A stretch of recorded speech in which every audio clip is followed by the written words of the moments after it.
จะธรรมาเวลาเรียนจากโปรแกรมเรียนเวลาคือปกติเราจะมีภาคภาษาอังกฤษมากแล้ววันนี้ครูจะไม่มีเพราะฉะนั้นธรรมาจะพูดสั้นๆสัก15-20 นาทีแล้วเสร็จแล้วเขาเปิดโอกาสให้คุยเป็นภาษาอังกฤษถามตอบรายงานที่เป็นภาษาอังกฤษนั้นถามสดๆก็ได้กันถ้าเขินเขาเขียนใส่กระดาษจะไม่น่าเขินแต่ไม่ต้องนั่งดูว่าปรารถนา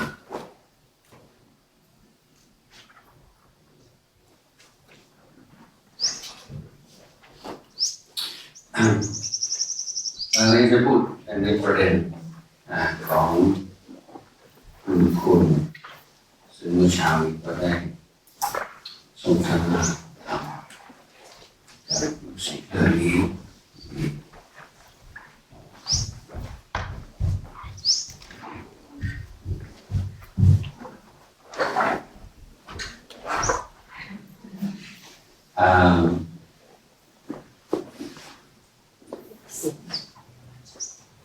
คือเราเข้าใจว่าปัญญาเป็นคุณธรรมหลักในพุทธศาสนาซึ่งจะแตกต่างจากศาสนาอื่นพอสมควรเรารู้จักสำนวนปัจจุบันที่ใช้คำว่า religion กับ faith แทนกันเลยอยู่มันก็ Christian religion ก็ได้ Christian faith ก็ได้ Islamic religion ก็ได้ Islamic faith ก็ได้ฉันบอกอยู่ในตัวก็เข้าใจว่าเอกลักษณ์หรือว่าจุดสำคัญของศาสนาคือความเชื่อหรือว่าศรัทธาดังเวลาโดยเฉพาะชาวตะวันตกเราถึงศาสนาก็จะเหมือนกับว่ามีสิ่งใดสิ่งหนึ่งเป็นแคตตากรีเป็นหมวดหมู่ที่เรียกว่าศาสนาก็จะมีคำว่าศาสนาทั้งหลายเป็นอย่างนี้หรือว่าศาสนาเป็นอย่างนั้นศาสนาเป็นอย่างนี้แต่จริงๆนะมาสำหรับมาพุทธศาสนาไม่ได้อยู่ในแคตตากรีนี้เลยเป็นศาสนาของนักประเภทของนักตระกูลแต่ในพุทธศาสนาเน้นปัญญาเป็นหลักศรัทธามีไม่ศรัทธามีแต่เรามองศรัทธาว่าเป็นเครื่องมือในการพัฒนาปัญญาและเป็นเครื่องมือที่เราต้องกำกับอย่างใกล้ชิดเพราะศรัทธานั้นเป็นสุพลังแล้วถ้าขาดปัญญากำกับศรัทธามันกลายเป็นงมงายความงมงายไม่ก็เป็นความเลยก็เป็นความป่าคลั่งซึ่งเราก็พอเห็นได้จากข่าวในโลกปัจจุบันว่าผลของศรัทธาปัญญาเป็นอย่างไรบ้างนี่ในพุทธศาสนาสมมติว่าปัญญาเป็นใหญ่บุญสำเร็จโดยการให้ทานบุญสำเร็จโดยการรักษาศีลแต่บุญสูงสุดก็สำเร็จโดยการภาวนาการภาวนาพัฒนาตัวเพื่อเป็นการมีปัญญาเพื่อใช้ชีวิตด้วยปัญญาเป็นปัญญาในทางพุทธศาสนาแปลว่าอะไรแม้แต่เอาคำนี้แปลเป็นภาษาอังกฤษก็มีไม่ผลจากคำว่า wisdom แต่ว่าถ้าถามชาวตะวันตกไม่ว่าคำว่า wisdom คืออะไรดูจะไม่ค่อยจะมีคำนิยามที่ชัดเจนที่ตรงกันมันไม่เป็นศัพท์เทคนิคในภาษาอังกฤษแต่ภาษาบาลีมันเป็นศัพท์เทคนิคมันมีความหมายที่เฉพาะทีนี้ปัญญาที่ว่าปัญญาสูงสุดปัญญาตรัสรู้คือปัญญาที่เข้าใจ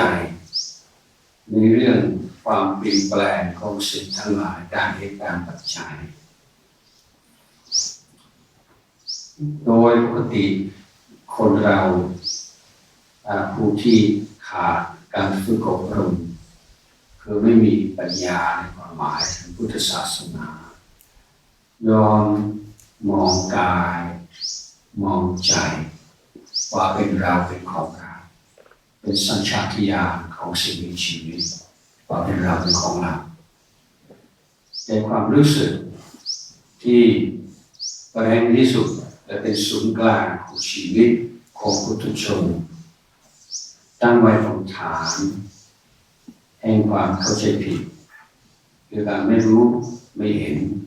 สิ่งทั้งหลายตามความเป็นจริงนั้นพุทธศาสนาจึงสอนวิธีที่จะฝึกจิตให้สามารถรู้เห็นสิ่งทั้งหลายตามความเป็นจริงเมื่อรู้เห็นสิ่งทั้งหลายตามความเป็นจริงกิเลสทั้งหลายก็จะดับไปเพราะกิเลสทั้งหลายทั้งปวง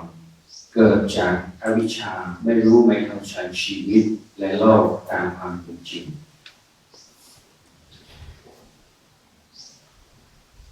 ที่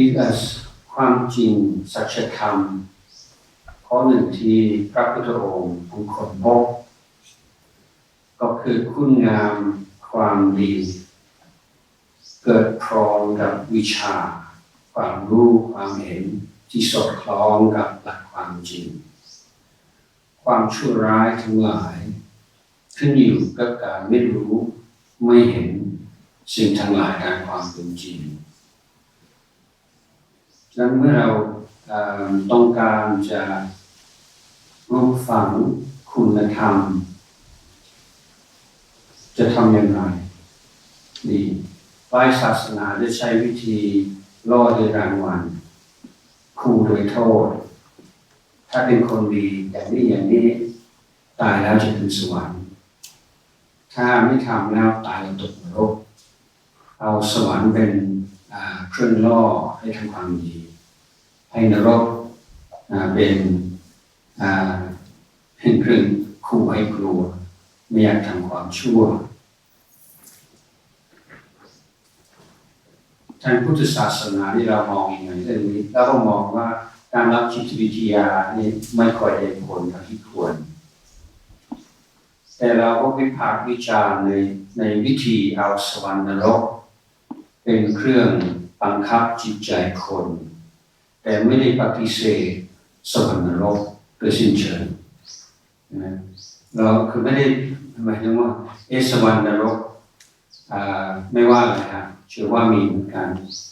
แต่ว่าการที่จะเอาสวรรค์นรกเอาเป็นเครื่องมือเพื่อสร้างสิ่งธรรมในชุมชนในสังคมในตรงนี้เราไม่เห็นด้วยสิ่งที่เราต้องการคือให้รู้ให้เห็นให้ชัดขึ้นให้ถามตัวเองว่าจริงหรือเปล่าให้ดูให้ดีว่าเป็นในนั้นจริงหรือเปล่าเพราะปรากฏว่ายิ่งรู้ยิ่งเห็นยิ่งดีความดีมันเกิดขึ้นเองที่ตอนนี้จะพูดวันนี้ก็เรื่องบุญคุณแต่บุญคุณลูกพ่อคุณแม่บุญคุณสำหรับอาตมาไม่ใช่ว่าเราจะต้องสอนว่าเราควรจะมีเห็นบุญคุณของพ่อคุณแม่ถ้า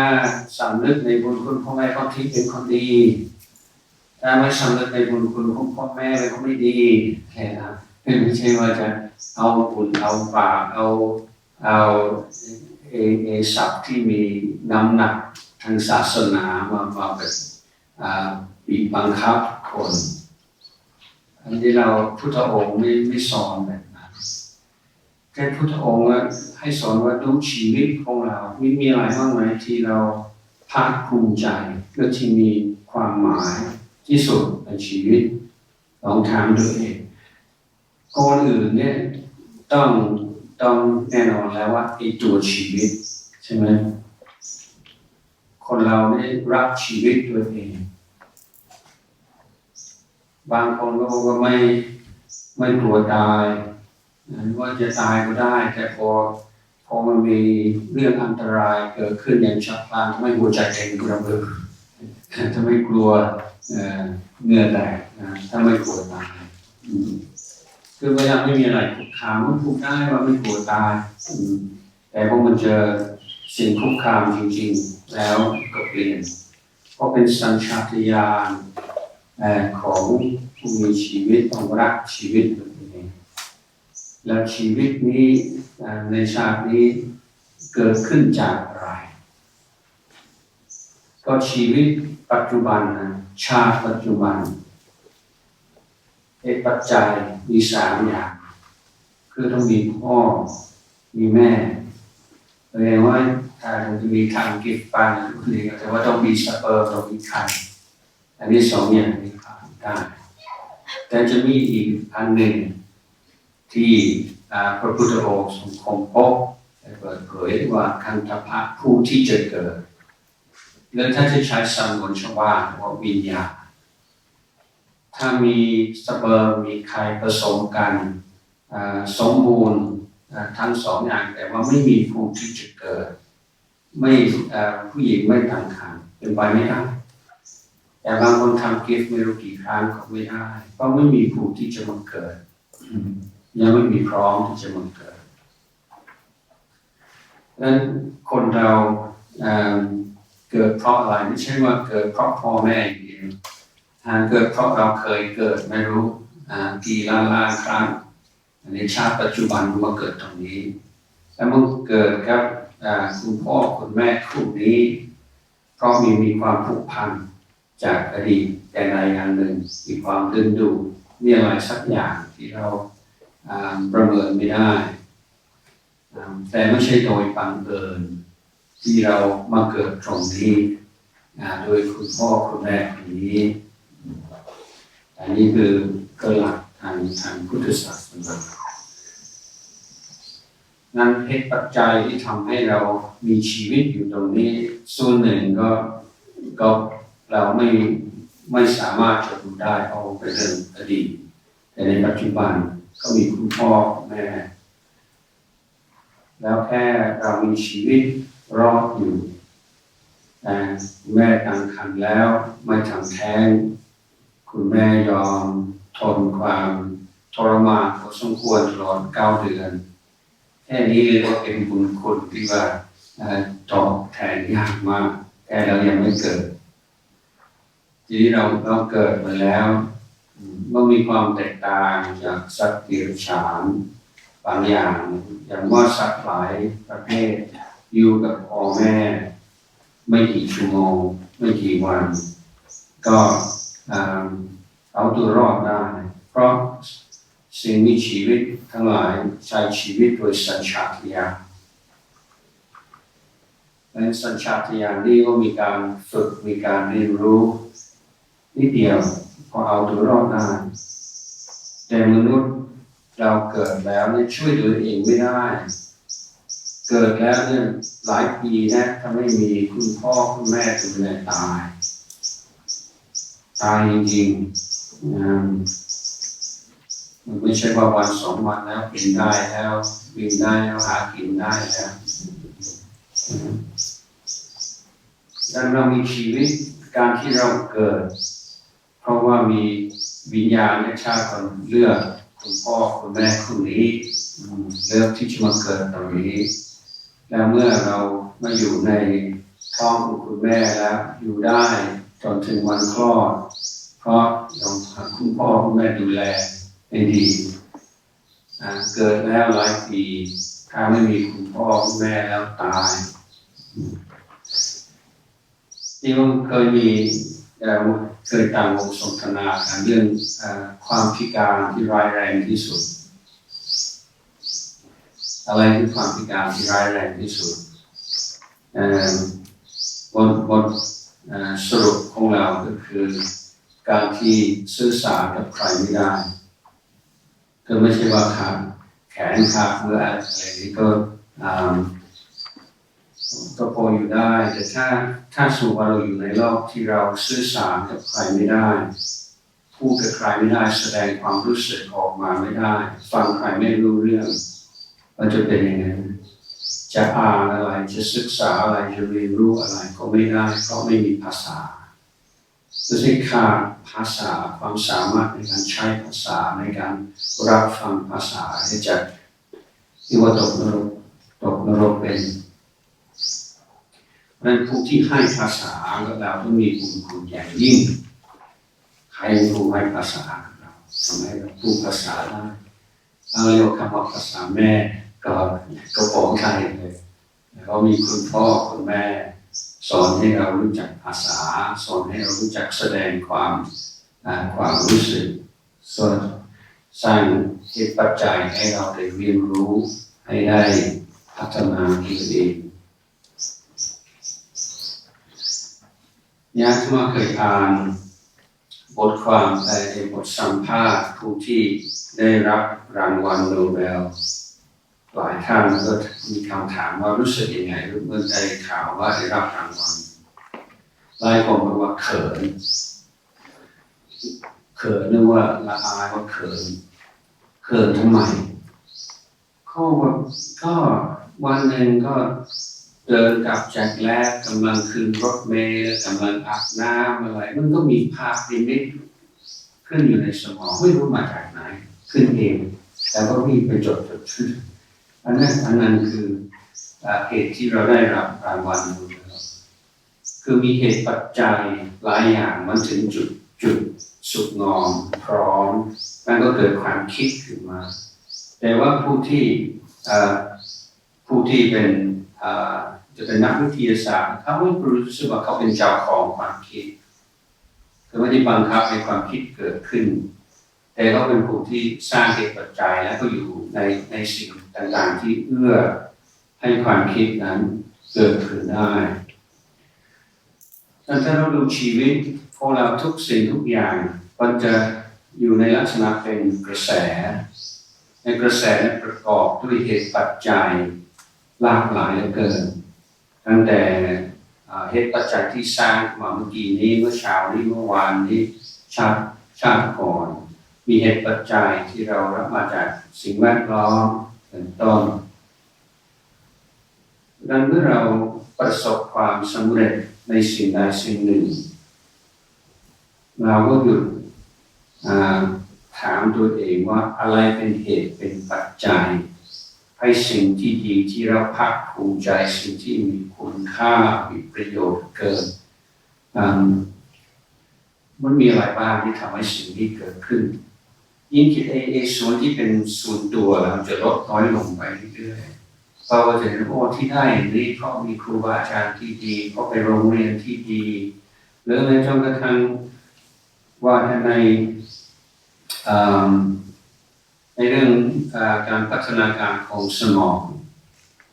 ถ้าทารกอยู่ในบ้านที่ไม่สงบแล้วมีความพ่อแม่ทะเลาะกันบ่อยๆแล้วมีความก้าวร้าวกันบ่อยๆทารกนี่จะตกใจเป็นระยะแต่ทุกครั้งที่ตกใจนี้สารอะดรีนาลินจะขึ้นมาที่สมองแล้วจะอยู่ที่ frontal cortex แล้วก็จะทำลาย frontal cortex คืออะดรีนาลินขึ้นลงอย่างเงี้ยสมองนี่ยังอ่อนแอมากก็เป็นการทำลายสมองซึ่งเกี่ยวกับการควบคุมอารมณ์แล้วโดยการใช้เหตุผลดังนั้นสิ่งแวดล้อมตอนที่เรายังเป็นทารกตอนที่เรายังไม่ค่อยรู้เรื่องนะมีผลตลอดชีวิตเลยทำให้คุมอารมณ์ไม่อยู่ทำให้คิดอะไรไม่ออกเพราะในการที่เราได้อยู่ในบ้านที่สงบสุขรับความรักความอบอุ่นก็มีปัจจัยเป็นปัจจัยสำคัญที่ทำให้ทุกวันนี้เราก็ใช้ความฉลาดใช้สมองของเราเป็นเหตุผลคือไม่มีสิ่งใดสิ่งหนึ่งที่ว่านี่เราสร้างขึ้นมาคนเดียวเราเป็น self-made man self-made woman คำนี้เนี่ยมาว่าเป็นคำตลกเพ มันเป็นคำที่ไม่มีความหมายที่แท้จริงนะไม่มีในโลกนะไม่เคยมี self-made man self-made woman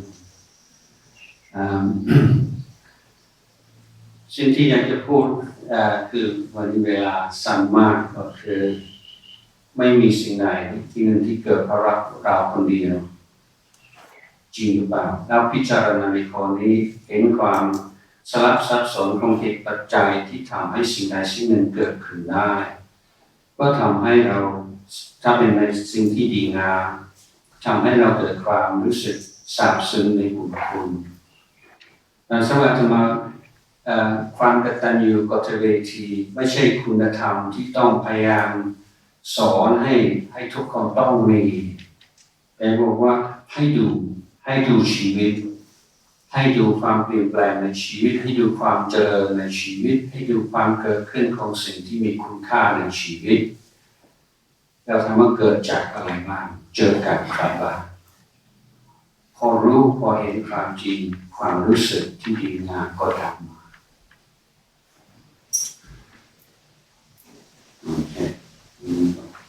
จะบอกว่าสั้นๆความกตัญญู So in the remaining time this morning, I'm going to have a short English session. So if anybody would like to ask a question in English, it can be about what I was just talking about or something completely different, then please go ahead.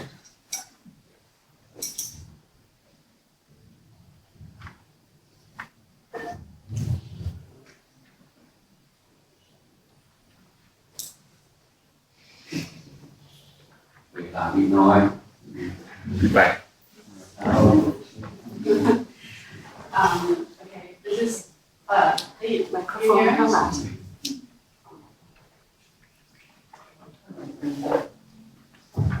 Hello. Okay, it's something different from what you were talking about, but I was wondering, how do you decide or deal with when things happen around you and it affects how you feel? Should you practice and try to let it not affect so much? Or is there an opportunity, or is there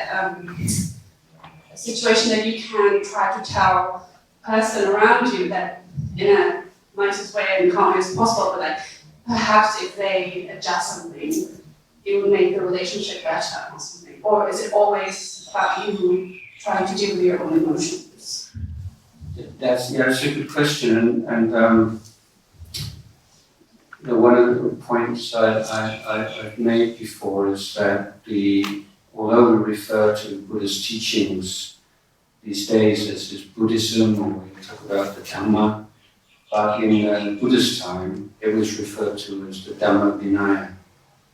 And the word Vinaya there or Vinaya is not just a matter of the code of discipline for monks,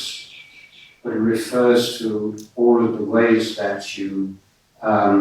create the most conducive and supportive conditions for growth,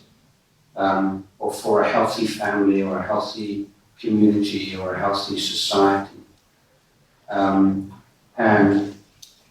And so some problems are like more specifically, you say, Dhamma problems.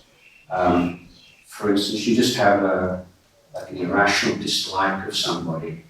and they've never treated you badly, but it's just something about them that really irritates you. Then that's much more like a Dhamma problem. You have to find a way of dealing with that inside and try to see what exactly is it, that brings up that kind of feeling in you. But in some cases, it's not just a Dhamma problem. Somebody's bullying you, or somebody's treating their friends or their employees badly, or there's just things that are not right that need to be addressed. Or in relationships, people can, after the sort of initial sweet period, people's characters come out, and And sometimes, we pick up particular styles of relating to people around us, just from our parents. And, every family has like a family culture, in terms of what things it's all right to talk about, what things you don't talk about, what things you keep to yourself, how much you can sort of express yourself in a family situation, how direct you are, that so many things are just, you grow up with those things, so they become your norm. And then you're relating to other families or other people, and they have different styles and different norms and different agreements about what's appropriate, what's not appropriate. So it's not necessarily like it's sort of a Gun and Bach thing, it's just different styles of expression. And that's where you need to learn how to communicate. And you say, well, I don't know whether you realize when you speak this way, but for me it's very hurtful, or I find it very difficult, I feel very uncomfortable. And that's part of Dhamma practice as well. It's working on how we relate to each other and creating ways of being together which help us to grow rather than just make things more difficult than they need to be. So I would say yes. I mean, sometime when it's always good to check, whether there's some kind of prejudice or akati inside. But if you have somebody else, as like an independent or objective observer, and say, does this make sense to you? Or is this just me? So sometimes you're not so sure. And then somebody else says, yeah, I mean, that is really off. I didn't like to say anything. I was like, I really observed that the way that he speaks to you, or sometimes the way you speak to him, and this thing. So that's also part of being like a good friend, isn't it? Being able to give that kind of difficult advice that you don't really want to, some things you don't want to hear, but that if you really trust that person, you can hear. So when you create that kind of trust in relationships, where you can say things that maybe nobody else could say, then that's really how a very kalyan vittaka, like a good friendship.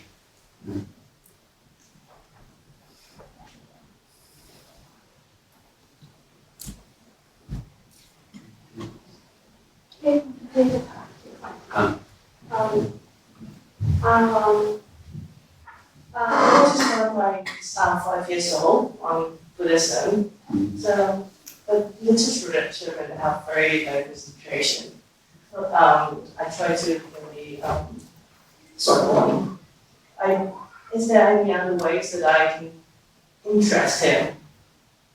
onto the path of Buddhism? Well, as I mentioned early on, excuse me.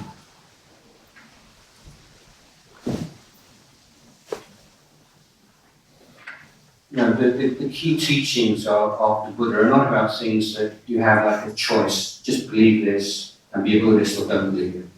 But they're more like challenges or propositions for you to put to the test and say, is this true? Do you think this is true? So the Buddha is saying, if you don't keep precepts, it causes a lot of problems for yourself and the people around you, and there's a lack of trust, there's a lack of safety, feeling of safety in family and group and so on. Is that true? Is there a value in keeping those 5 precepts? What is the value? What's the problem about not keeping them? So it's not saying you should keep them, don't be a bad person to make you feel guilty. And the point is that the key teaching is that unless we take some kind of responsibility for our inner life, we can never really expect any kind of lasting peace or fulfillment, no matter how successful we are in our careers or in any other area of life. and that using Buddhist tools, developing mindfulness and so on, these are effective tools that you can see for yourself, do have a positive effect on your inner stability, your ability to deal with big challenges today, depression, anxiety, all these things. Well, what is there out there to protect you against those kinds of things? And I would say that Buddhist teachings and practice and mindfulness is the best possible protection against those. So I think that to put aside, at least 10 or 15 minutes a day just for that training of your heart, even in a busy lifestyle, surely, 15 minutes, when you think about how much time people spend online or, on their, social media, like 15 minutes is not a big commitment. But if you do it particularly first thing in the morning is important because that just sets you up for the day. And then when you start to see some positive effects, then there's that kind of momentum, you want to do it more because you see it really does affect you. Otherwise, I would say reading, listening, all these things, and one really therapeutic kind of thing is if you find that like a teaching in a book, a Dhamma book,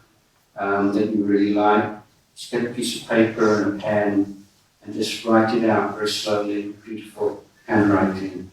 And that's a really good mindfulness exercise. Line learning is just very slowly, and then the meaning of what you're writing is also sinking into your mind as you write. So those are kind of specific things. But again, it's more just a whole kind of attitude to life. Like learning, oh, that's interesting. Why is that like that? Oh, yeah. Why do I feel like this? Where's that come from? What's it? It's really taking an interest in what's going on in your body and in your mind, day by day, in the present moment.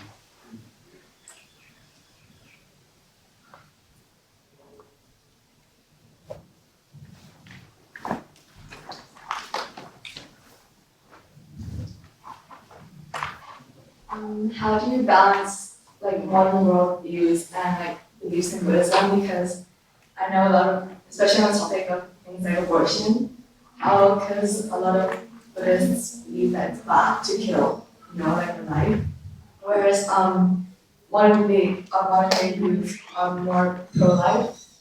So how do you balance between your religion and modern day views? Yeah, as I say, in the States, sort of abortion is like this major issue. From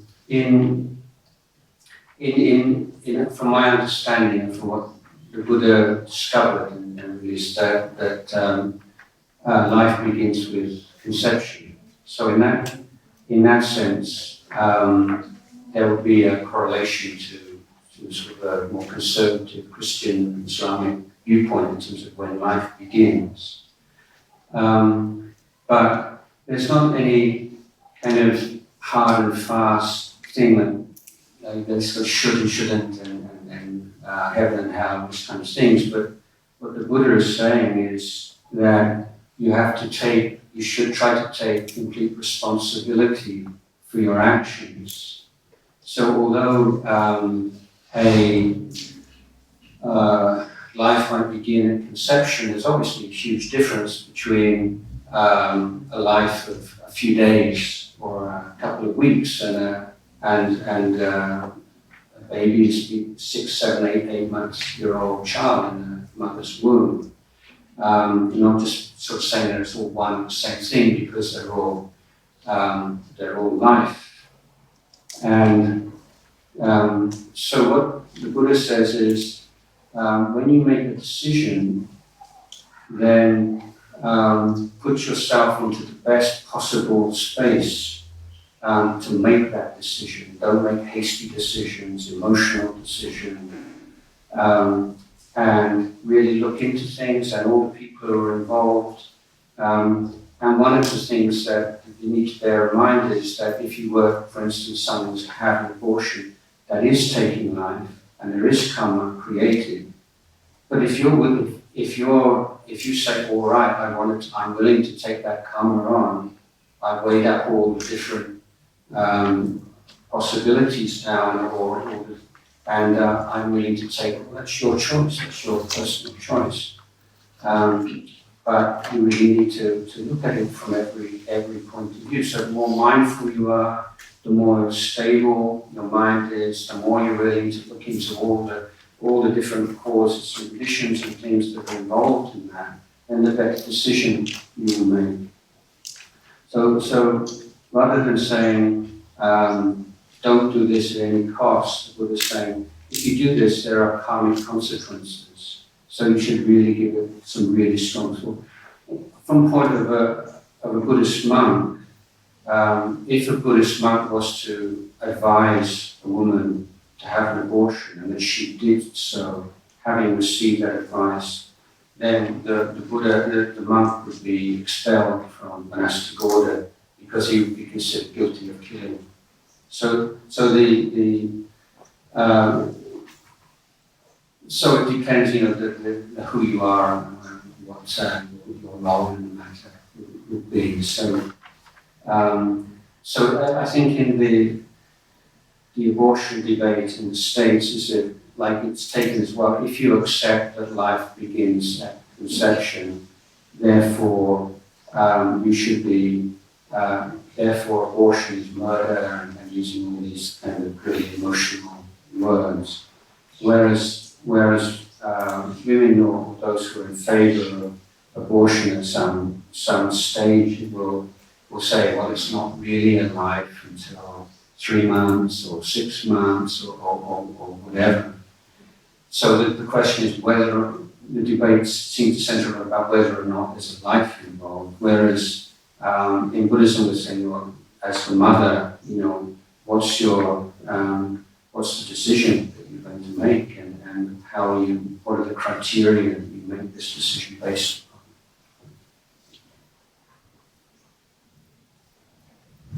upon? So this is regarding like a person close to you. So when your person maybe been in a stressful event, so maybe family problems or being like fired from their job, and they dug themselves into a really deep hole, like a dark hole.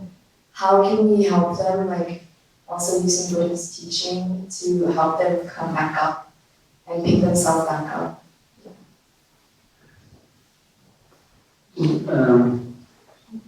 It really depends a lot on the person and your relationship with that person, and how much they trust you, and how much weight your word has with them. So it's not like a kind of a fixed thing that if someone's in trouble, someone else should do this. It's much more kind of individual. But this is one of the things that we